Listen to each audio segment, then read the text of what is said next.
चलिए आज हम संविधान के एक बहुत ही महत्वपूर्ण टॉपिक पे चर्चा करेंगे। राज्यसभा के सदस्यों का निर्वाचन किस तरीके से होता है, इस व्यवस्था को छत्तीसगढ़ के राज्यसभा सदस्यों के निर्वाचन के हिसाब से समझने का प्रयास करते हैं। छत्तीसगढ़ के राजनीतिक इतिहास में अगर देखा जाए तो राज्य निर्माण की तिथि से आज तक केवल एक ही ऐसा समय आया है जहां राज्यसभा सदस्यों के निर्वाचन की आवश्यकता पड़ी है और मतदान का प्रयोग करके राज्यसभा में पहुंचने वाली पहला जो सदस्य है वो है सरोज पांडे। राज्यसभा सदस्यों का निर्वाचन किस तरीके से होता है, इसकी व्यवस्था भारत के संविधान के अनुच्छेद 84 में की गई है कि राज्यसभा सदस्यों का निर्वाचन आनुपातिक प्रतिनिधित्व के अनुसार एकल संक्रमणी पद्धति से खुले मतदान से होगा।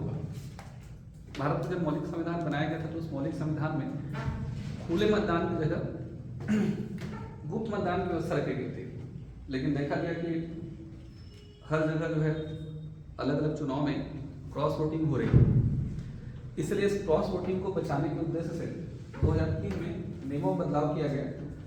अब खुला मतदान का तात्पर्य यह हो गया है कि हर पार्टी अपना एक अधिकृत एजेंट नियुक्त करेगी और जब चुनाव के लिए प्रत्याशी वोट करने जब जाएगा तो अपना जो बैलेट पत्र है अपने दल के उस अधिकृत एजेंट को बताएगा, चेक होगा कि आपने अपने ही दल के व्यक्ति को वोट दिया है कि नहीं, उसके बाद ये प्रक्रिया आरंभ होगी। इसे हम खुला मतदान कहते हैं, जो 2003 से लागू हो चुका है।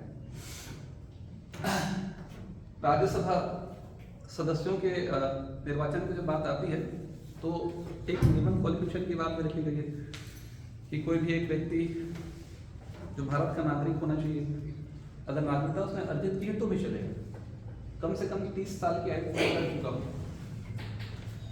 ऐसा व्यक्ति राज्यसभा के लिए निर्वाचित होने के लिए पात्र होगा। पहले ऐसी व्यवस्था थी कि राज्यसभा का व्यक्ति अगर कोई इलेक्ट हो रहा है वो उस राज्य का निवासी नहीं होना चाहिए, लेकिन इस व्यवस्था को बदल दिया गया है। अब किसी भी राज्य का व्यक्ति राज्यसभा के निर्वाचन में हिस्सा ले सकता है। ठीक है, यहाँ पर आप ये समझ लीजिए सरल से सरल भाषा में कि जब राज्यसभा सदस्यों का निर्वाचन किया जाता है तो राज्यसभा सदस्यों का निर्वाचन अप्रत्यक्ष तरीके से होता है, डायरेक्ट इलेक्शन नहीं होता है। इसमें जनता के द्वारा चुने गए प्रतिनिधि हिस्सा लेते हैं, आम जनता की भागीदारी नहीं होती है, इसे अप्रत्यक्ष चुनाव कहा जाता है। राष्ट्रपति का निर्वाचन, उपराष्ट्रपति का निर्वाचन, विधान परिषद के सदस्यों का निर्वाचन, राज्यसभा सदस्यों का निर्वाचन अप्रत्यक्ष तरीके से होता है। जब ये निर्वाचन की व्यवस्था की जाती है राज्यसभा सदस्यों के लिए तो वोट कौन करता है? पहले तो आप ये समझ लीजिए कि राज्यसभा सदस्यों का निर्वाचन ये ऐसी व्यवस्था है कि हर एक राज्य के लिए सीटें आवंटित हैं और वो सीटें जनसंख्या के अनुपात में बटी हुई है। फॉर एग्जाम्पल के तौर पर हम छत्तीसगढ़ की अगर बात करते हैं तो छत्तीसगढ़ के लिए राज्यसभा की 5 सीटें आवंटित हैं। अब राज्यसभा एक स्थायी सदन है और राज्यसभा स्थायी सदन होने के साथ कभी भंग नहीं हो सकती, इसलिए इस व्यवस्था को सुचारू रूप से चलाए रखने के लिए, ठीक है, राज्यसभा के प्रत्येक 1/3 सदस्य हर 2 साल बाद रिटायर्ड होते हैं। अगर किसी राज्य के लिए अगर मान लेते हैं कि राज्यसभा की सीटें 15 है तो 15 का मैं 1/3 निकालूंगा तो 3 × 5 = 15, 5 आएगा, तो 5 सीट और 5 सीट, इस तरीके से एग्जाम्पल लेते हैं कि 2020 में, 2022 में और 2024 में ऐसा निर्वाचन होगा तो 5 सीट होगा। अब छत्तीसगढ़ के हिसाब से समझने की कोशिश कर रहे हैं इस व्यवस्था को, तो हम ऐसा समझ सकते हैं कि छत्तीसगढ़ में राज्यसभा के लिए 5 सीटें आवंटित हैं, तो ये प्रक्रिया इस तरीके से होगा 2 सीट और 1 सीट है। अब ऐसा समझ लीजिए 2024 है, एक का भी 1 सीट हम बढ़ेंगे, देवेंद्र प्रताप सिंह राज्यसभा में यहाँ से 2020 में 2 पदों पर नियुक्ति हुई थी छत्तीसगढ़ से, 2022 होगा, 2020 में 2 पदों पर और 2018 में भी इस तरीके से क्या हुआ था 1 सीट, तो 1 सीटों पर निर्वाचन होता है। निर्वाचन गण कौन होंगे? अब चूंकि वो राज्यसभा में सीट आरक्षित है तो उस राज्यसभा के सदस्य ही उस निर्वाचन लड़ होंगे। राज्यसभा के सदस्य का मतलब यहाँ राज्य विधानसभा के निर्वाचित सदस्य ही राज्यसभा के सदस्यों को चुनते, इलेक्टेड मेंबर। सरल भाषा में कहा जाए तो विधायक। जैसे हमारे छत्तीसगढ़ में अगर चुनाव होगा तो 90 विधायक जो है उनको चुनने का प्रयास करें, जो प्रत्याशी वहां खड़ा हो। अब इस चुनाव की व्यवस्था को अगर आपको समझना है तो इस चुनाव की व्यवस्था को समझने के लिए यहाँ पर व्हाइट बोर्ड दिख रहा है। हाँ, इस चुनाव की व्यवस्था को समझने के लिए हम ऐसा समझ लेते हैं। देखिए, आपको एक कोटा प्राप्त करना पड़ता है प्रत्येक सदस्य को। कोटा मतलब होता है वैध मत भागित कुल पद प्लस 1 और यहाँ प्लस 1। अब वैध मत मतलब हम मान के चल रहे हैं 90 विधायक और 90 सीटों पर निर्वाचन हुआ है, तो 90 मान लीजिए किसी कारण से कोई 2 सीटें अतिरिक्त है, वहाँ 88 लिया जाएगा 90 भागित। अब जैसे हम एग्जाम्पल लेते हैं 2000 अपन ये मान लेते हैं कि 16 की बात करते हैं ना, 16 में 2 पद पे इलेक्शन हुआ था, तो यहाँ कुल पद होगा 2 प्लस 1 प्लस 1 मतलब क्या हुआ 90 भागित कितना होगा 3 प्लस 1, तो 30 या 90, 30 प्लस 1 मतलब क्या हो जाएगा 31। यानी किसी भी व्यक्ति को अगर राज्यसभा में इलेक्ट होकर के जाना है तो उसके लिए कम से कम 31 सीट पर्ची दर्ज करनी पड़ेगी। अब चूंकि एक ही राज्य के विधायक हैं तो विधायकों का मत मूल्य बराबर होता है। अब लोगों ने राष्ट्रपति का जब निर्वाचन पढ़ा तो देखा होगा कि वहां पर लोकसभा और राज्यसभा के निर्वाचित सदस्य के अलावा विभिन्न विधानसभाओं के इलेक्टेड मेंबर भी हिस्सा लेते हैं और उनका मत मूल्य क्या होता है वहाँ अलग होता है। यहाँ तो है एक ही राज्य के हैं तो उसीलिए हर एक विधायक का वोटिंग मूल्य यहाँ बराबर होता है। तो 31 वोट जिसे मिल जाएगा तो राज्यसभा में इलेक्ट हो जाएगा 31 और 31। ये व्यवस्था 2 लोगों की है। अब इसी चीज को मैं अगर मान लो यहाँ पर ऐसा लिख देता हूँ, एक पद का निर्वाचन होगा तो ऐसे कंडीशन पे 90 का आधा कितना हो जाएगा 45 प्लस 1 मतलब कितना 46 सीट।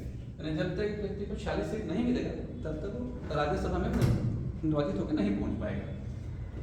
2016 की अगर हम बात करेंगे तो निर्वाचन कैसे होता है, राष्ट्रपति का जब निर्वाचन हुआ तो राष्ट्रपति के निर्वाचन मैंने आपको इसको अच्छे से समझाया था ना। ऐसे एक छोटा सा एग्जाम्पल दे देता हूँ। वो एग्जाम्पल जैसे मान लीजिए कि एक कैंडिडेट ए है और एक कैंडिडेट बी है। क्योंकि छत्तीसगढ़ में 2 ही प्रमुख पार्टियां हैं, राजनीतिक पार्टियां हैं, एक भाजपा और कांग्रेस। ये प्रत्याशी अगर भाजपा का खड़ा है और प्रत्याशी अगर कांग्रेस का खड़ा है और ये एक विधायक है एक्स वाई जेड, एक विधायक है ए बी सी, ये है पी क्यू आर, ऐसे समझने के लिए।